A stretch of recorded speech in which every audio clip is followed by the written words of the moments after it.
Okay, let's unpack this. 2025. It didn't just end, did it? It sort of closed its books, not with a whimper, but with this tremendous, almost deafening roar. Or maybe two different roars. That's what's so incredible. Exactly. Two roars, completely contradictory, happening at the same time, but both defining this really complex moment for Nigeria. It's an incredible juxtaposition. You have, on one hand, this sudden, violent assertion of geopolitics, of crisis. It's all happening in the country's northwest, and it's all summed up by this completely unprecedented military strike. And then on the other hand, And then, 1,000 kilometers away in Lagos, you have this vibrant, explosive, almost chaotic assertion of cultural and economic power. Both stories are huge. They're both demanding your attention, but they're speaking entirely different languages. and they're both talking about the same country's security, its sovereignty, its culture, and I guess its future. It's very viability, yeah. So our mission today is to go way beyond the headlines. We're going to do a deep dive into these two parallel realities that closed out the year. First, that shocking Christmas Day military operation up in the Sokoto State. And then the globally celebrated, but as we'll see, locally, very controversial, Detty December cultural phenomenon. We're going to try and extract the core insights, explore all the competing narratives, and really map out the opposing viewpoints that you need to understand to be truly well-informed about what is happening in Nigeria right now. Okay, let's do it. Let's start with the one that literally arrived with a powerful bang. The Christmas Day 2025 U.S. military operation in northwest Nigeria. This was a genuine geopolitical shockwave. I don't think that's an exaggeration. On Christmas Day, or to be precise, Christmas Eve in the U.S. military reports, the U.S. military launched these airstrikes. Under the direct order of President Trump. Under his direction, yes. And they were targeting what they called ISIS-linked militants in Sokoto State. But, and this is a crucial point we have to emphasize right from the start, this was done in coordination with Nigerian authorities. This wasn't a unilateral action. No, absolutely not. It was presented as a joint operation. The technical details here are pretty staggering. They tell you a lot about the scale of this commitment. I mean, this was not some minor surgical drone strike that you might miss on the news. No, this was a statement. U.S. defense officials confirmed the strikes were, and I'm quoting here, powerful and deadly. And they used Tomahawk cruise missiles. Tomahawks, yes, Yeah. Which tells you something. They were launched from a warship most likely stationed down in the Gulf of Guinea. So you have this long-range, very serious piece of hardware being deployed, and that's not all, is it? No. On top of that, we know 16 GPS-guided munitions were deployed using MQ9 Reaper drones, unmanned drones. So you have the heavy hitters with the cruise missiles and then the precision from the Reapers. This is a major, targeted, sustained show of force. I mean, it's unlike almost anything we've seen the U.S. execute within the borders of an allied West African nation. It certainly raises the stakes of U.S. engagement in the region, massively. The specified target was these ISIS-linked militant groups. Primarily, they identified a group called Lakurawa. The Lakurawa group. And who are they? They're also known as the Islamic State's Sahel Province, or ISSP. And look, this group has been a persistent, lethal problem for a long time. They operate near the border with Niger, mostly in Sokoto and Kebbi states, and they've been active there since around 2017. And the official goal, according to the U.S. African Command, AFRICOM. AFRICOM stated the goal was disruption, specifically targeting hideouts. Places these groups used for, planning attacks, for recruitment, and for moving people and weapons across that very porous border. And they got results, or at least they claimed results. Their initial assessment followed very quickly. They reported that multiple ISIS terrorists were killed in the camps. Now, what about on the ground? Did we get any verification from local sources? We did, and this is where it gets interesting because it both verifies the strike and introduces this element of local confusion and panic. Residents in a place called Jabo Village, in the Tambo local government area of Sokoto, they confirmed hearing a very, very loud explosion. I can only imagine. They saw fire in the surrounding bush, and later they noted that a significant crater was found. Obviously, there was panic. But, and this is always the major fear with any kind of airstrike, the initial local reports confirmed no civilian casualties, at that specific impact site at least. That's a crucial detail. The assessment of no civilian casualties is so important because the moment the dust settled from the actual explosion, a different kind of explosion happened. Yeah. The narrative battle. It began immediately, and it was highly, highly charged. And the U.S. framing, driven personally by President Trump, was, well, it was explicit and overtly religious. Absolutely. The narrative coming out of Washington felt like pure political theater. It was all about positioning this action as a defense of religious liberty. Mm. President Trump framed the strikes as direct retaliation for the slaughtering of Christians. He used some incredibly strong language. His quote was that the killings were at levels not seen for many years and even centuries. And he called the targets ISIS terrorist scum. Very strong, very direct language. He even said he had warned them that if they didn't stop the killing, there would be hell to pay, and tonight there was. So this positions the U.S. not just as an anti-terrorism partner, but as the explicit protector of Christians in Nigeria, a very specific role. And his defense secretary, Pete Hegseth, he amplified this. He thanked Nigeria for their cooperation, but then he added this rather chilling phrase, more to come. Which implies this isn't a one-off operation. This is the start of a new phase. And this political rhetoric, it doesn't come from nowhere. You have to see it in context. For the better part of the Trump administration, the U.S. State Department had designated Nigeria as a country of particular concern for religious freedom violations. Right, I remember that. They were constantly threatening to cut off aid or restrict visas for Nigerian officials they felt were involved in or ignoring violence against Christians. Exactly. So this Christmas Day strike, timed as it was, it serves as the ultimate culmination of that political promise. It's a very clear message to his base back home. I acted, I did what I said I would do, I protected Christians where the local state failed. A very powerful message. But the moment Nigeria's government spoke, that U.S. religious framing was directly challenged. How deep did the Nigerian counter-narrative push back on this? The pushback was firm. It was diplomatic, of course, but it was unmistakable. The foreign minister, Yusuf Tugar, he came out and confirmed, yes, the strikes were part of a structured security cooperation. He emphasized adherence to international law, sovereignty, all the right diplomatic language. But the core of it? The core of the Nigerian position was that the operation was guided by the primacy of protecting all civilian lives, and that terrorist violence, whether it's against Christians, Muslims, or any other community, is an affront to Nigeria's core values. So Tugar was essentially saying, this is about terror, not theology. Precisely. He was adamant. He said the joint operation has nothing to do with a particular religion. It's about targeting terrorists who are attacking Nigerians, all Nigerians. Irrespective of their victims' faith, Nigeria had to decouple the military action from the U.S. political framing, and they had to do it immediately. But let me push back on that for a second, because the Nigerian government had to say that, didn't they?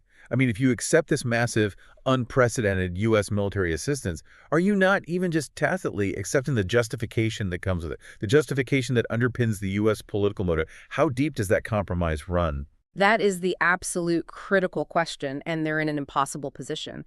They cannot be seen by their own population, which is, roughly split between Muslim and Christian communities, as endorsing a U.S. operation that suggests they're prioritizing one faith over the other. It would be politically disastrous at home. It would be catastrophic. And the facts on the ground also make the U.S. narrative very difficult to sustain.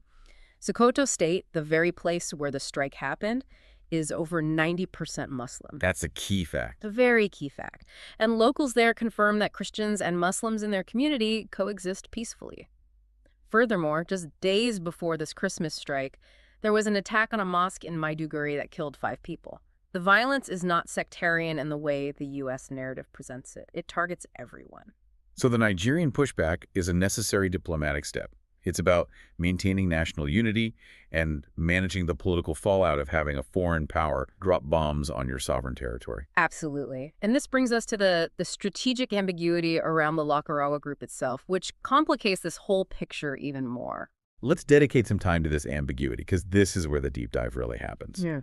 Who exactly are these guys, the Lakurawa group? Why does the U.S. call them ISIS, while local experts seem to call them bandits? Well, it's what security analysts call a convergence zone. And yes, on the surface, Lakurawa and ISSP use ISIS branding. They use the imagery, the rhetoric. They enforce this incredibly harsh interpretation of Sharia law. But it's not the whole story. Not at all. Security analysts who study this region, they overwhelmingly describe these groups as being predominantly bandits. They're operating within a classic criminal economy. So their main goal isn't global jihad. Their primary activities suggest it isn't. It's local criminal enterprise. We're talking kidnapping for ransom on a massive scale. cattle rustling, extortion of local communities. It's a business, a very violent, very profitable business. So they are essentially criminals who have opportunistically adopted a global terrorist brand for local leverage. Yeah. It's like a franchise model for terror. That's the consensus among many who study the region. And you have to ask why. Why adopt the ISO brand? It gives them a couple of distinct benefits. First, it gives them access, or at least potential access, to global funding or training networks, even if it's minimal. And Second, and this is maybe even more important, it provides an ideology that fills the vacuum left by the recession of the Nigerian state. In these remote areas, the government is absent. There are no police, no courts, no jobs, so they step in and enforce their own brutal version of order. And this harsh Sharia interpretation you mentioned, Yeah. how does that affect the local population that's already suffering? It's often used as an excuse for repression and alienation. It's a tool of control. Yeah. We have reports from some rural communities who have openly said that the Lakurawa group is even more oppressive than the purely profit-driven bandits they initially claimed to protect them from. So they came in promising to be better than the bandits, but they just became a different kind of predator? They've stepped into a governance vacuum, not necessarily a religious one. They exploit the state's absence, the lack of security, the lack of justice, the lack of economic opportunity, and they use it to establish their own profitable, lethal, and now ideologically branded criminal economy. This is fascinating. So the U.S. benefits from framing it as a purely anti-ISIS operation. It's clean, it's simple, it satisfies the political base in Washington. Right. And Nigeria benefits because the U.S. is hitting these sophisticated domestic criminals that they have struggled for years to contain. They get a tactical win. But the underlying issue, the governance failure that led to the banditry in the first place, that remains completely unaddressed. That is the precise strategic ambiguity. The joint operation is, you could say, a tactical success dressed up in geopolitical spin. It achieves a shared, immediate military objective, but it entirely obscures the non-religious, the socioeconomic roots of the conflict, roots that are tied to things like resource scarcity, climate change, deep poverty, and decades of government neglect. And this inherent conflict, it leads us directly to the profound debate that just erupted online and in diplomatic circles everywhere. This agonizing trade-off between national sovereignty and the sheer, raw desperation for security. This is the core philosophical dilemma here. On one side, you have what you could call the desperation and relief view. Many Nigerians, especially those who have seen the endless cycles of violence firsthand, they just welcome the strikes. Simple as that. We saw this visceral reaction immediately, didn't we? Nigerian Americans in Houston, for example, were quoted in reports describing a feeling of genuine relief and renewed hope. The sentiment online was often just, thank you, Donald Trump, thank you, U.S. It was a cry of relief. They felt, finally, that the world was listening and that real action was being taken. And that relief, it's rooted in years of trauma. Deep trauma. They're citing the deadly recurring history of Christmas Day bombings and massacres, the attacks in 2010, 2011, 2015. And, of course, the devastating 2023 Plateau State massacre. These are wounds that just never heal for the country. So for those facing this relentless violence, the perspective is overwhelmingly pragmatic. It's, we have been failing to protect ourselves for years.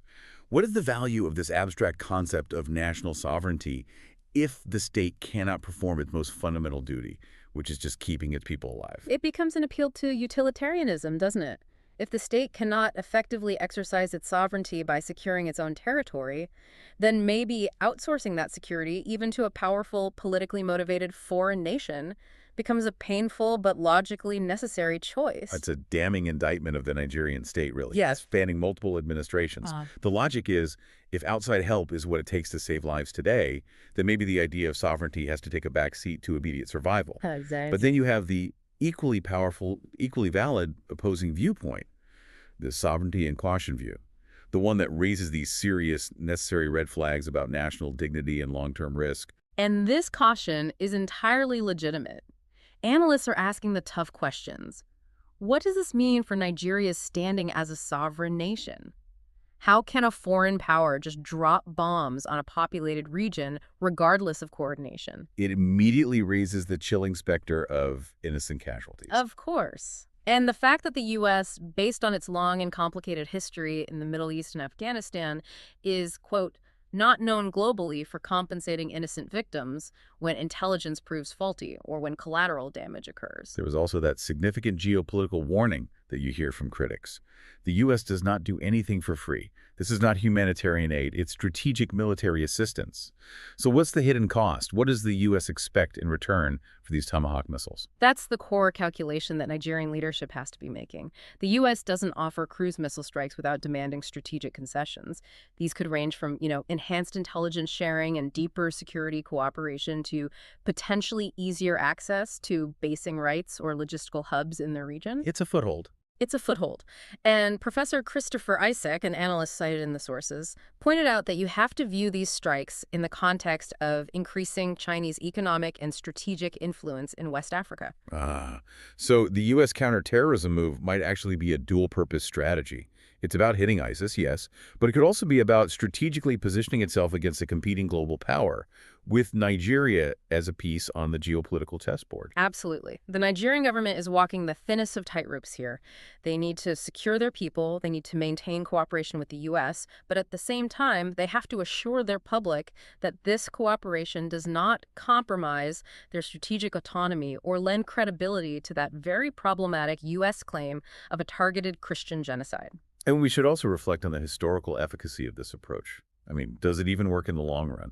President Trump has dropped more bombs this year alone, over 111 on Somalia, than the two previous U.S. presidents combined. An incredible statistic. And what has it achieved long-term in Somalia? Military action is fast, it's decisive, it looks good politically, it makes for a great headline. But does it solve the root problem? It almost never does. And the Nigerian Minister of Defense once provided the most stark and I think honest assessment of this. He stated that military action is only 30% of what is needed to address the country's security crisis. Only 30%. Just 30%. The remaining 70%, he said, depends entirely on good governance, on closing the infrastructure gap, addressing poverty, providing opportunity, and ensuring the state is actually present and functioning in these remote communities. So, in essence, the U.S. strike addresses the 30% tactical problem. It neutralizes a camp of militants. For now. But it does nothing to fix the 70% strategic governance problem that allowed the bandits to flourish and adopt the ISIS banner in the first place. Correct. The strike is a welcome moment of tactical relief for many, but strategically, it exposes Nigeria's profound weakness.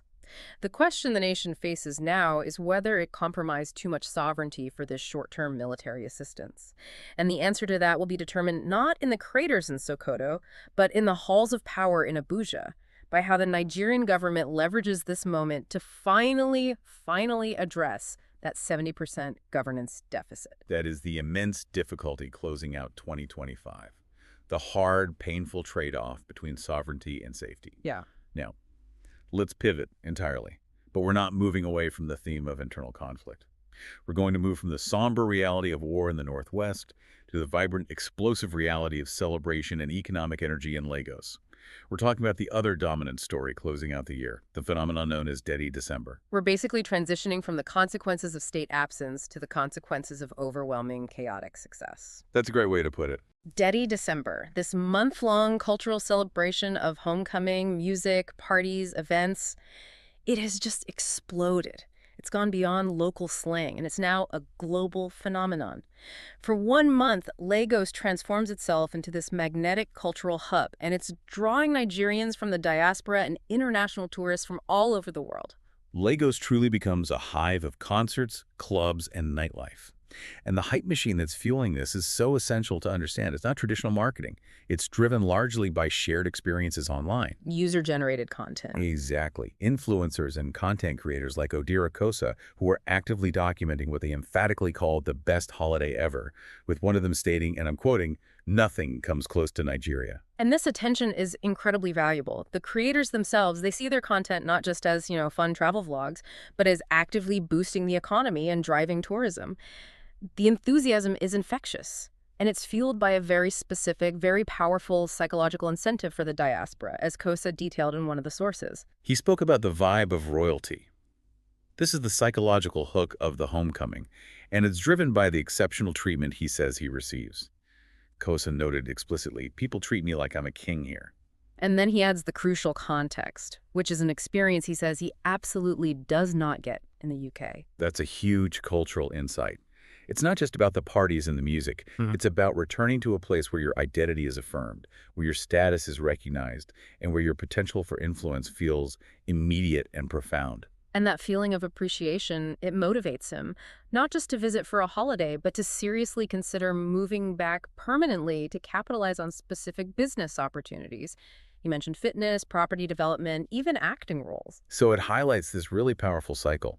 The cultural success of Afrobeats and the vibrant Lagos scene creates the vibe. Right. That vibe attracts the diaspora, who bring foreign currency and investment ideas, which could potentially help address some of Nigeria's economic challenges. He even noted that 2025's Detty December was better than 2024's. Even though the traffic was worse. Which is amazing. He said it was better because he was just more familiar with the chaos and he could navigate it more effectively. But here is the massive, massive contradiction. The moment you scratch the surface of that Lagos is lit social media narrative, you run headfirst into intense local strains and infrastructural failure. This season of global celebration is simultaneously a period of profound local struggle. It sounds like a feast for the elite, but a famine of structure for the locals. That's a perfect way to put it. For many Lagosians, Detty December is characterized by soaring costs, inflation, chaotic pricing structures, and rising expectations. Hotels, Airbnbs, they're booked solid for months, and prices have just ballooned to astronomical levels. Which leads directly to a massive exclusion problem. A huge one. Many locals complain that the real party, the big events, the top clubs, all of it, is simply priced out of their reach. It effectively turns their own city into an elite playground for a month, one they can only look at from the outside. And the primary visual symbol of this infrastructural collapse, the one thing that seems to irritate everyone, diaspora and local alike, is the traffic. It just dominates all the complaints. It is the defining symbol of the state's inability to manage its own success. A routine drive that should take 45 minutes turns into 5 hours. A 5-hour drive. Unimaginable. Lagos is just perceived as being full. You see locals joking online about fleeing to other states just to find some space and basic mobility, and this is a crucial point. If the economic engine of the nation cannot move its people and its goods efficiently, the entire growth model is self-limiting. It will eventually choke on its own success. And even the celebrated diaspora experience isn't exempt from this strain. Let's talk about the so-called diaspora tax. Yes. Kosa, for all his talk of royal treatment, he admitted there's a dark side. Harassment from locals who can sniff out that you're from the UK or the US and assume you have endless cash and are willing to pay inflated prices for everything. What kind of examples did he give? He described being outrageously overcharged by drivers, encountering opportunistic price hikes for basic services right at the airport. It's this strange paradox. You come home to be treated like a king, but because of the lack of state regulation and formal pricing, you are simultaneously treated as an exploitable wallet. That is the essential psychological dissonance that needs reconciling, isn't it? How do the sources suggest the visitors manage that? On one hand, the appreciation makes you feel royal. On the other, the exploitation makes you feel like a target. It creates this fascinating tension. For now, the visitors tolerate it.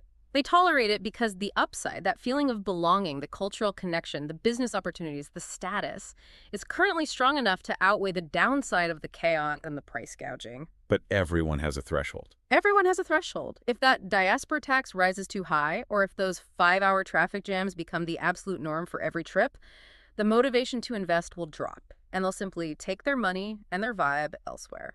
Which leads us directly to the core conflict here. The superficiality versus substance debate. Is the sound of the party drowning out the cries of deeper societal issues? Exactly. That Lagos is lit narrative, amplified endlessly by content creators, is brilliant marketing for the country.